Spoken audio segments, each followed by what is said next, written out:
Frosty the Snowman. Read aloud by Big Papa Scott. The first snow of the year came on the day before Christmas. It was magical. The children at school couldn't wait to go outside and to play. But first they had to watch a magician named Professor Hinkle perform. "Messy, messy, messy!" the professor grumbled as his magic tricks failed again and again. He threw his magic hat in the garbage, but his rabbit, Hocus Pocus, took it out and hopped off with it.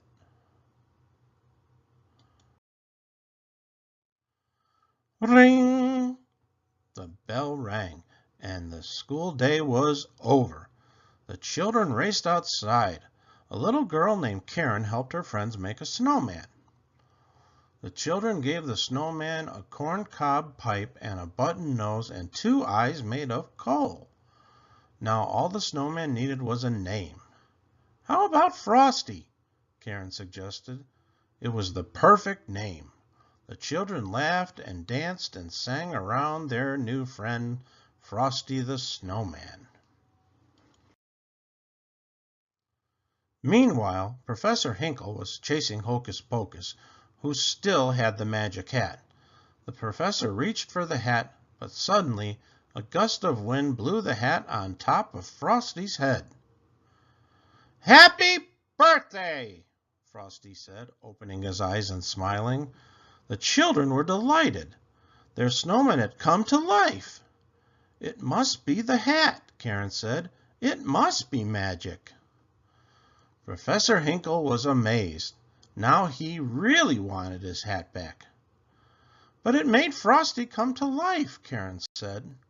As the professor snatched off the hat off Frosty's head, he told the children they were imagining things.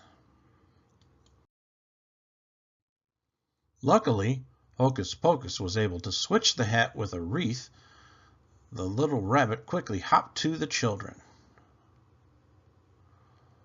"The hat is back!" exclaimed Karen.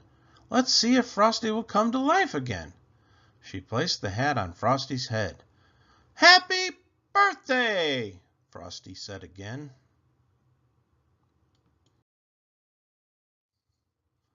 Soon it got warmer outside. Frosty started to melt. Karen knew they had to get Frosty somewhere cold. The children all agreed that Frosty should take the next train to the North Pole. Frosty was very happy. "Let's have a parade," he said. At the ticket office, they realized they didn't have enough money for the train ride. Hocus Pocus got an idea. There was a refrigerated boxcar carrying ice cream and cakes to the North Pole. Frosty could ride in there. He got on board. Karen and Hocus Pocus decided to travel with him. Professor Hinkle saw the 3 friends and hid underneath the train.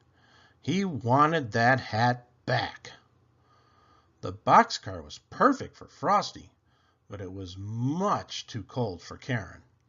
Frosty knew he had to get Karen warm as quickly as possible, so they got off at the next stop. Professor Hinkle didn't see them leave the train.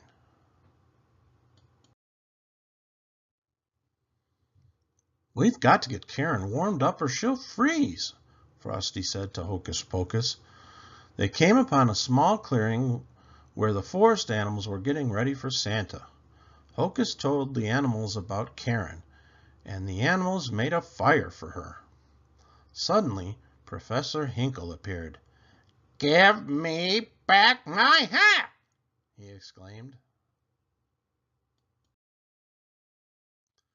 "Get on my shoulders," Frosty said to Karen.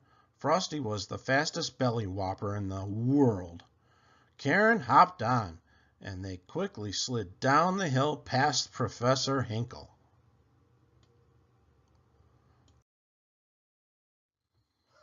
At the bottom of the hill, Frosty took Karen into a greenhouse full of Christmas flowers to keep warm. But the mean professor had other plans. He slammed the door shut, trapping Frosty and Karen inside. "The minute you're melted, the hat will be mine!" Professor Hinkle yelled. At that very moment, Santa was in the woods, talking to Hocus Pocus. The little rabbit told Santa about that Karen needed to go home and Frosty needed to go to the North Pole. He quickly led Santa down to the greenhouse. But it was too late. When they opened the door, they saw a terrible sight. Karen was crying next to a large puddle. Frosty had melted. "Christmas snow can never disappear completely," Santa told Karen gently. He opened the door, and a gust of magical winter wind blew in and turned the puddle back into Frosty.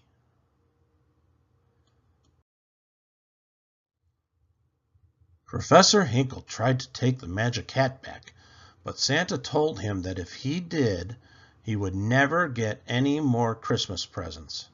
Professor Hinkle didn't want that, so he gave Santa the hat.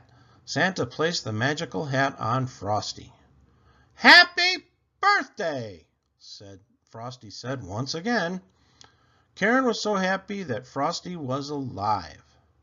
Santa let Frosty and Karen ride on his sleigh. He was going to take Karen home. Frosty would go with Santa to the North Pole, where it was always cold. Karen was sad to say goodbye to Frosty, but he promised to come back. Every Christmas, Frosty visited the children, and they had a big parade to celebrate. Happy holidays. The end. Please hit the like button and subscribe to my channel. Check out the gifts in the description. Please support my work at patreon.com/BigPapaScott.